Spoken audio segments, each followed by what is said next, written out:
Hi guys, this is Preeti. Welcome to Achievers online classes. Guys, आज की class बहुत ज़्यादा इंपॉर्टेंट होने जा रही है। आज की क्लास उन बच्चों के लिए है स्पेशली जो कि एनवीएस का एग्ज़ाम दे रहे हैं। ओके, ये मेरे पीछे आप एनवीएस का पेपर देख रहे हो। देखिए, ये रियल में पेपर है। ये देखिए, टेस्ट डेट भी दिया है, टाइमिंग है, सब्जेक्ट है, वॉट सब कुछ है। ठीक है, तो आज हम ये वाला पेपर करेंगे। और बाय द वे मैं आपको ये बता दूं कि जो रीजनिंग होती है गाइस, वही बात कि जो चैप्टर्स होते हैं वो तो सब में सेम ही होते हैं।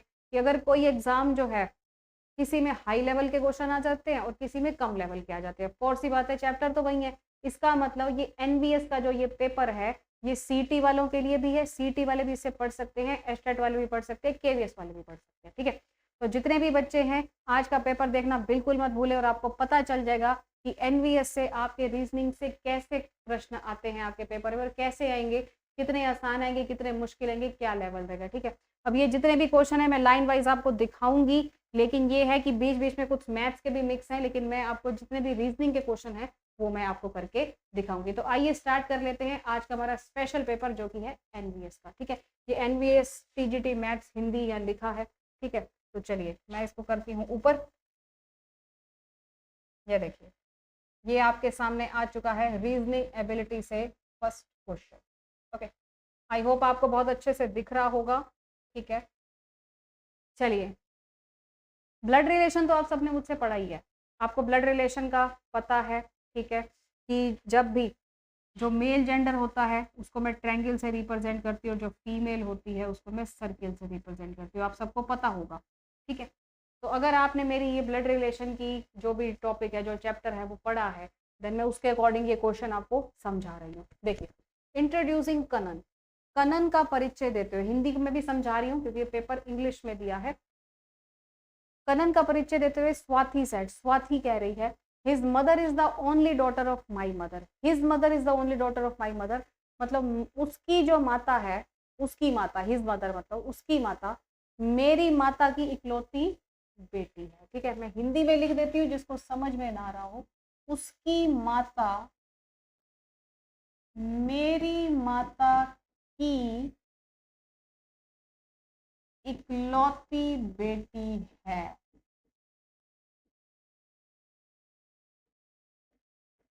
ठीक है, उसकी माता मेरी माता की इकलौती बेटी। How is Kanan related to Swati, तो कनन का स्वाति के साथ क्या रिलेशन है, क्या संबंध है।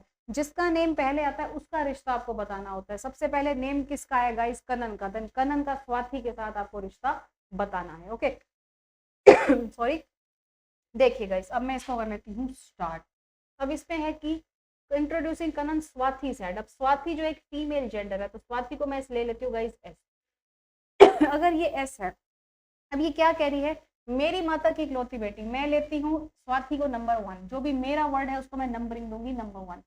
ठीक है, माता की इकलौती बेटी। ठीक है, ये हो गई स्वाति। स्वाति मतलब स्वाति कह रही है मेरी माता, माता की इकलौती बेटी गाइस कौन हुई, स्वाति खुद ही हुई। इसका मतलब मेरा सेंटेंस किस पे फिनिश हुआ है, यही नंबर 1 है, यही नंबर 3 है, मेरा सेंटेंस इसी के ऊपर खत्म हुआ है ना। आप एक काम करो, ये एक ऐसा क्वेश्चन है ब्लड रिलेशन का जिसमें 2 सेंटेंस आपको बनाने। ठीक है, पहले सेंटेंस में क्या किया, मेरी माता की इकलौती बेटी, मतलब ये मेरी माता की इकलौती बेटी यही हो गई। अब क्या बनाना है मैंने, उसकी माता। उसकी किसकी माता, जिसको इंट्रोड्यूस किया जा रहा है, जो कि फोटोग्राफ में पर्सन है, जो कि कौन है गाइस, कनन। अब ये कनन है, कनन की माता की बात की जा रही है, ये कनन है। ठीक है, कनन, कनन की माता। ये सेंटेंस किस पे खत्म हुआ, इस सर्किल पे।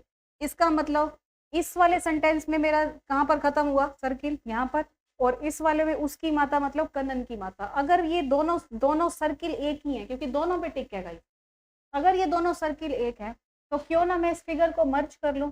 और मुझे पता है कि सर्किल के नीचे ट्रायंगल है, तो इस सर्किल के नीचे मैं ट्रायंगल लगाकर यहाँ लिख लेती हूँ कनन है।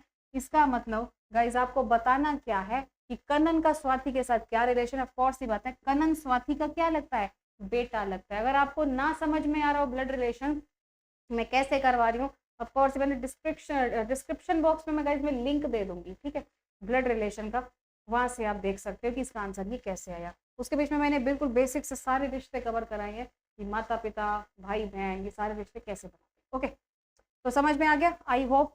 कि कनन का स्वाति के साथ क्या रिलेशन है, कनन इन सन ऑफ। ओके, चलिए अब चलते हैं हमारे नेक्स्ट क्वेश्चन की तरफ। ये सारे क्वेश्चन मिक्स हैं, ठीक है, पर जो इसमें रीजनिंग के हैं वो मैं सारे इसमें आपको करवा दूँ। ओके, चलिए नेक्स्ट क्वेश्चन है गाइस, मेरा आपका नेक्स्ट, इसको कर लेते हैं rough. Okay,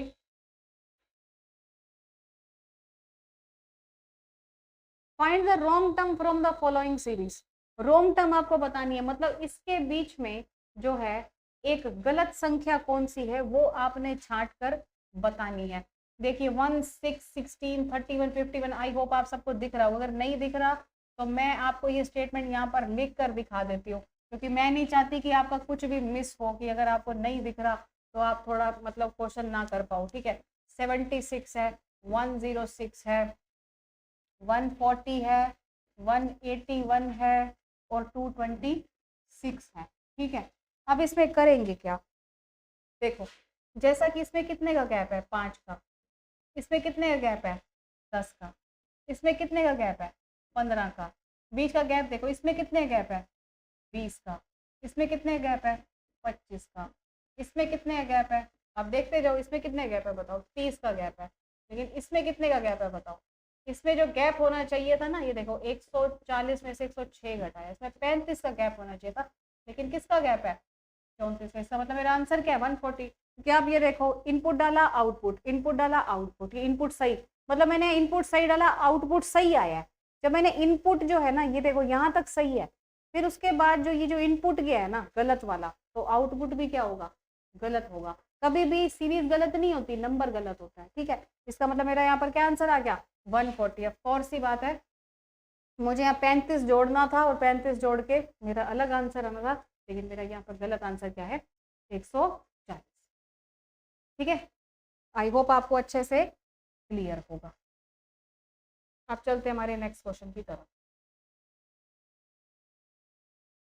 Which number will replace the question mark in the following series? ठीक है, अब ये क्वेश्चन मैंने आपको ऑलरेडी कहा है, क्वेश्चन तो गाइस कहीं से कुछ भी आ जाता है, ऐसा नहीं होता कि जो क्वेश्चन है मतलब नंबर सीरीज से एक ही आएगा, हर एक चैप्टर से एक क्वेश्चन आएगा, कहीं से कितने भी आ जाते हैं, कुछ पता नहीं होता। तो देखो 14 से 15, ये भी नहीं दिख रहा, लिख कर बता देती हूँ, 14 लिखा है, 15 लिखा है, 19, 46, 62, क्वेश्चन मार्क पूछा। ये देखो कितने का गैप है, 1 का, कितने गैप है, 4 का, कितने गैप है बताओ, इसमें से लेस करोगे 27 का, इसमें कितने गैप है, ये देखो 62, ये हो गया आपका 16 का गैप।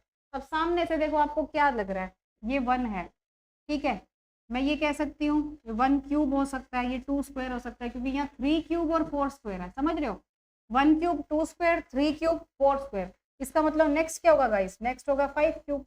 अब 5 क्यूब देखो, इसका मतलब 5 का क्यूब कितना होता है बताओ, 125।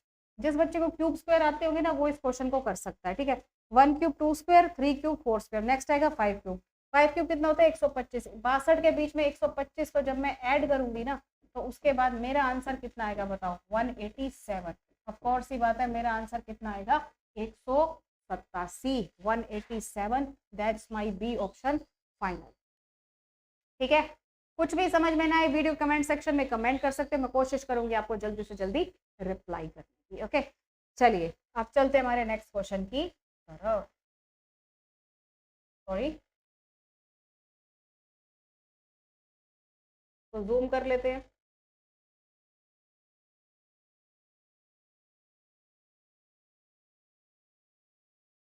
सारे मिक्स क्वेश्चन है गाइस।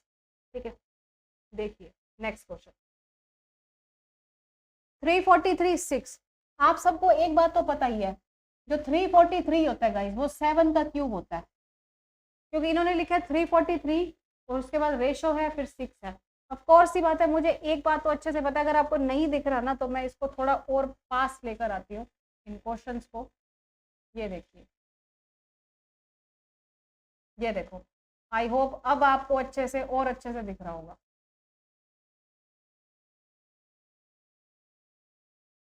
ठीक है, अब अच्छे से दिख रहा होगा।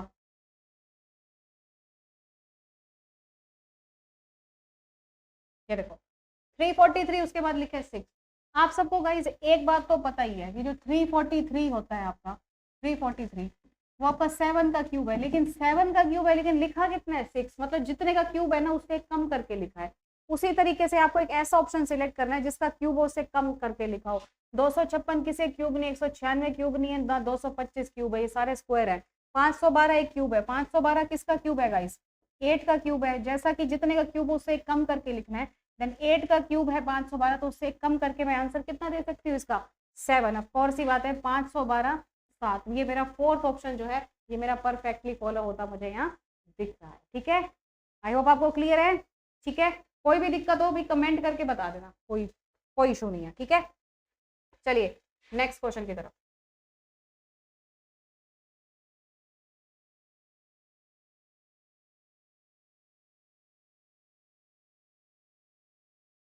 अगला क्वेश्चन है गाइस मेरे पास 3, उसके नीचे 8 है, फिर 73 और 7 और 9। अब इसमें क्या होगा, सोचने की बात है। 3 दिया 8 दिया, उससे 73 कैसे बन सकता है। कई बार गाइस पता है क्या होता है, इतना बड़ा नंबर 3 और 8 से आ रहा है, ऐसा नहीं कि 3/8 करके 8 से भाग कर दिया 3 को, नहीं। यहाँ पर गाइस क्या हो रहा है 73, हो सकता है कि इनकी कोई स्क्वायरिंग की हो, जैसा कि मुझे यहाँ लग रहा है कि जो 3 की स्क्वायरिंग 9 की है, उसी तरीके से 8 की स्क्वायरिंग 64 की है, और जब मैं इनको ऐड करती हूँ तो मेरे पास कितना आता है, मेरे पास आता है 73। तो हो सकता है कि यही जो है प्रोसेस यहाँ पर यूज किया गया हो। देन 7 का जो स्क्वायर है गाइस वो मैं कर लेती हूँ 49, उसी तरीके से 9 स्क्वायर कर लेती हूँ 81। जब मैंने ये किया तो मेरे पास आंसर कितना आया 130। गाइज ये जो है रियल में पेपर है, देखो ये सारे करेक्ट आंसर हमारे पास दिए हुए हैं, जो भी ग्रीन वाले हैं ना ये सारे करेक्ट वाले आंसर है। देखो इसका आंसर क्या आएगा गाइज 130। ठीक है, देखो मैंने आपको सामने से निकाल कर दिखाया इसका आंसर 130। ओके, समझ में आ रहा है अच्छे से। चलिए नेक्स्ट क्वेश्चन की तरफ चलते हैं।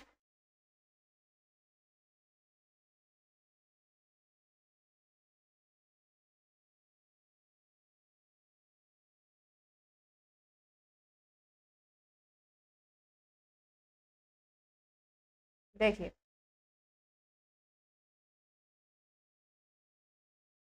नेक्स्ट क्वेश्चन है गाइज आपके सामने, from the following figures choose that figure which is different. ठीक है, ये भी ओड वन आउट का क्वेश्चन है कि ये 4 आपके सामने फिगर्स दिए, बताओ इनमें से कौन सी फिगर है जो सबसे डिफरेंट है।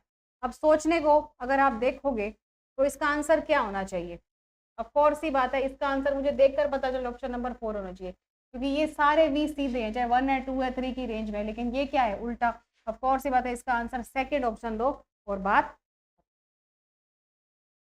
ठीक है, तो कुछ इस तरीके से होते हैं क्वेश्चंस आपके। ओके, और मैं आपको एक और बात बता दूं, मेरा चैनल है अपना जिसका नेम है रीजनिंग शो। ठीक है, आप जो इसको सब्सक्राइब कर सकते हो, वहां पर मैंने फिगुरल है, मिसिंग नंबर, इस टाइप के बहुत सारे क्वेश्चन अपलोड किए बेसिक से। ठीक है, रीजनिंग शोप नाम से मेरा अपना चैनल है, मेरा अपना पर्सनल चैनल है जिसपे मैं मैथ्स भी पढ़ाती हूँ, रीजनिंग पढ़ाती हूँ, वोकैब भी पढ़ाती हूँ, और साथ में जो है रोज एस्टेट का एक प्रैक्टिस सेट डाल रही हूँ। रोज का एस्टेट का आपको पेपर मिलेगा और जो भी जॉब अपडेट्स है वो भी इन्फॉर्मेशन मिलेगी। ठीक है, एस्टेट की रोज प्रैक्टिस सेट करा रही हूँ, एस्टेट 2022 की तैयारी कर रही हूँ, तो ध्यान से देख लेना। ठीक है, ये है हमारा क्वेश्चन ऑप्शन नंबर सेकेंड। ठीक है, चलिए अब चलती हूँ मैं नेक्स्ट क्वेश्चन की तरफ।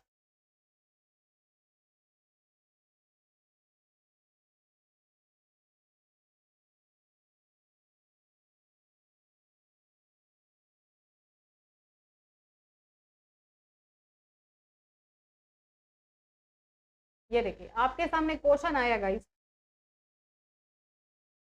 in the following question a statement is given followed by 4 conclusions. Okay, without resolving anything yourself choose the conclusion which logically follows from the given statement। मतलब वो स्टेटमेंट एजम्पशन कंक्लूजन वाले question देखे ना आपने, statement दी होती है उसके नीचे कंक्लूजन दिया होता है, तो कौन सा सही होता है। देखो all beggars are poor, poor, इसको अगर मैं हिंदी में ट्रांसलेट करूं तो ये कह रहे हैं कि जितने भी भिखारी हैं वो सारे गरीब हैं। ठीक है, जितने भी भिखारी हैं वो सारे गरीब हैं। अब ये बताओ ऑल बेगर्स आर पुअर, जितने भी भिखारी हैं वो सारे गरीब है, उससे कंक्लूजन मतलब होता है गाइस निष्कर्ष। अब ये बताओ उससे निष्कर्ष क्या निकलेगा। निष्कर्ष, निष्कर्ष ये निकला है, ये कह रहे हैं एक्स इज अ बेगर। ये अपनी तरफ से एक बात कर रहे हैं कि अगर एक्स नाम का कोई भी व्यक्ति है, अगर वो भिखारी है, अगर वो बेगर है, then X is not a rich, तो एक्स अमीर नहीं है। देखा जाए तो बिल्कुल सही बात है, कि अगर एक्स एक भिखारी है तो इसका मतलब एक्स जो है वो अमीर नहीं है, X is not a rich, ठीक है। उसके बाद करीब X is not a rich then X is not a beggar. यदि एक्स अमीर नहीं है तो एक्स भिखारी नहीं है, ये बात किसने कही? अपने आप ऐसे उन्होंने बना के लिख दी, ठीक है, ये भी गलत है। उसके बाद देखा जाए, उसके बाद लिखा है all those who are poor are beggars, जितने भी गरीब लोग हैं सारे के सारे भिखारी हैं, ये तो कोई बात नहीं है। इन्होंने तो बस ये कहा है कि जितने भिखारी हैं वो गरीब हैं, ठीक है, जितने के जितने गरीब है सारे भिखारी हैं, ये भी गलत है। उसके बाद कहा जा रहा है X is rich then X is not a beggar, अगर एक्स अमीर है तो वो भिखारी नहीं हो सकता।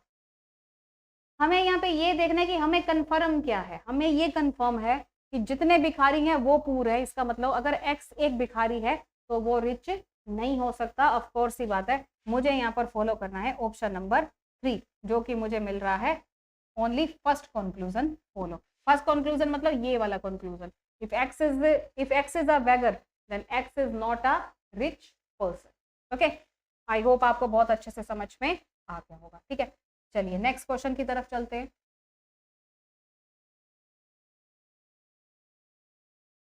ठीक है, इसमें कुछ मैथ्स वगैरह के मिक्स होंगे शायद क्वेश्चन, देख लेंगे। Choose the number which is different from others, ऐसा नंबर सिलेक्ट करो जो सबसे अलग है। अब गाइज आपको सामने से पढ़ के पता चल रहा होगा कि इसमें क्या डिफरेंट है। अगर आपको पता है कि प्राइम नंबर्स क्या होते हैं, अभाज्य संख्याएं क्या होती हैं, देखो 13 सिर्फ अपने टेबल पे डिवाइड होता है, 13 अपने टेबल पे डिवाइड होता है, 11 अपने टेबल पे डिवाइड होता है, लेकिन जो 9 है वो अपने टेबल के साथ साथ 3 के टेबल पे भी जाता है, लेकिन जो 7 है वो भी अपने टेबल पे जाता है। गाइज ये सारे हैं प्राइम नंबर्स। प्राइम नंबर्स मतलब अभाज्य संख्याएं। अभाज्य संख्याएं वो संख्याएं होती है जो सिर्फ अपने पहाड़े पे जाती है, अपने टेबल पे, और किसी के भी टेबल पे नहीं जाती, ठीक है, किसी के टेबल पे नहीं जाती, सिर्फ अपने टेबल पे जाती है। फोर से होते हैं 13 अपने टेबल पे जाता है, 11 अपने टेबल पे, 7 भी अपने टेबल पे, जो 9 है वो 3 पर भी जाता है। इसका मतलब ये कौन सी है? ये विषम संख्या है, ठीक है। बाकी तीनों क्या है? Prime numbers. तो ऑड वन आउट यही कहता है, 4 दिए होते हैं, 3 एक समान एक डिफरेंट, ठीक है। समझ में आ गया? आई होप आपको समझ में आ रहा होगा अच्छे से। ओके, चलिए चलते हैं नेक्स्ट क्वेश्चन की तरफ।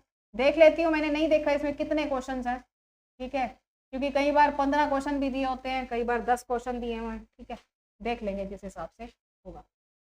अब लिखा है, फिर से एक स्टेटमेंट कंक्लूजन का क्वेश्चन आया। स्टेटमेंट लिखी है, all hill station have a sunset point, A is a hill station.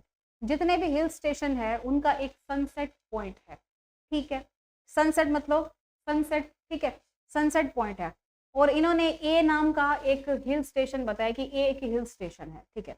उसे निष्कर्ष ये निकाला है, then A has a sunset point, A sunset, of course ही बात है, इन्होंने खुद कहा है कि जो जितने भी हिल स्टेशन है ना उनका एक सनसेट पॉइंट है, then A is a hill station. Of course ही बात है, अगर एक हिल स्टेशन है तो उसका सनसेट पॉइंट तो है ही है, ऑफ कोर्स ही बात है, ए ऑप्शन जो है वो फर्स्ट वाला तो सेटिस्फाई हो रहा है।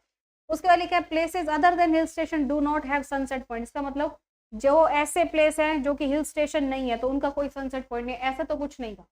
निष्कर्ष गाइस हमेशा वही सत्य होता है जो कि स्टेटमेंट में से निकलता है। ऑफ कोर्स ही बात है, इसका कंक्लूजन फर्स्ट फॉलो करो और यहाँ पर बोलो बिल्कुल सही, ठीक है।